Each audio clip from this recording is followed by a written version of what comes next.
আমার হাতে তোমরা যে জিনিসটা এখন দেখতে পাচ্ছ এটা হলো একটি রেনবো। যে রেনবোটি কিন্তু আমি পুরোটাই মাটি দিয়ে তৈরি করেছি। তো চলো এই রেনবোটা আমি কেমন করে কি তৈরি করলাম এবং রং করলাম ওটাই তোমাদের সঙ্গে আজকের এই ভিডিওতে শেয়ার করব। সো হাই হ্যালো নমস্কার, আমি জুই। তোমরা সকলে কেমন আছো? তো দেখো আজকের এই রেনবো বা রামধনুটাকে তৈরি করার জন্য প্রথমে কিন্তু বেশ কিছুটা মাটি নিয়ে আমি কিন্তু দেখো এখানটা রোল রোল তৈরি করে নিয়েছি। তারপরে এখানটাতে কিন্তু একটা একটা করে কিন্তু এখানটা আমি অ্যাটাচ করে নিচ্ছি। আর আমরা তো সকলেই জানি যে রেনবো বা রামধনুতে কিন্তু 7টা রং থাকে। সেই জন্য এই যে যে রোলগুলো তোমরা দেখতে পাচ্ছ মাটির, এগুলোকে কিন্তু আমি টোটাল কিন্তু 7টা তৈরি করেছি।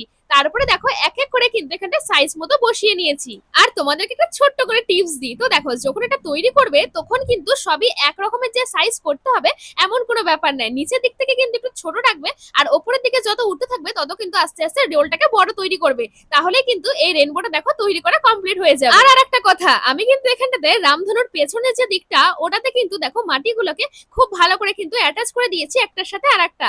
কারণ দেখো এটা কিন্তু খুলে যাওয়ার চান্স থাকতে পারে শুকিয়ে যাওয়ার পর, আর এরকম করে দিলে একদমই কিন্তু খুলে যাবে না। তাই তোমরা যদি কখনো এটা তৈরি করো তাহলে অবশ্যই কিন্তু তোমরা মাটিটাকে এরকম টাইপের তৈরি করে নিও। তো যাই হোক, এবার ভিডিওতে ফেরা যাক। তো দেখো এখানটাতে রেনবো গুলোকে আস্তে আস্তে তৈরি করার পরে কিন্তু আমি দেখো দুই দিকে দুটো কিন্তু মেঘও এখানটায় তৈরি করে নিয়েছি।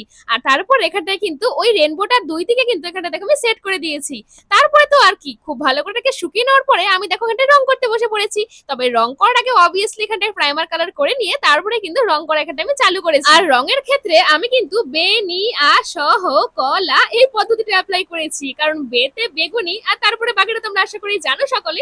আমাকে আশা করি নতুন করে আর কিছু বলার নেই। তো হ্যাঁ, এই মেথডেই কিন্তু আমি আস্তে আস্তে দেখো এগুলোকে পুরোটা কিন্তু রং করে নিয়েছি। আর যতক্ষণে আমি এটাকে রং করছি ততক্ষণে তোমরা ভিডিওটাতে ঝটপট একটা লাইক করে দাও দেখি। আর হ্যাঁ, আমার চ্যানেলে তুমি যদি নতুন হয়ে থাকো তাহলে বলবো ভিডিওটাতে একটা লাইক করে অবশ্যই কিন্তু তারপরে চ্যানেলটাকে সাবস্ক্রাইব করে দিও।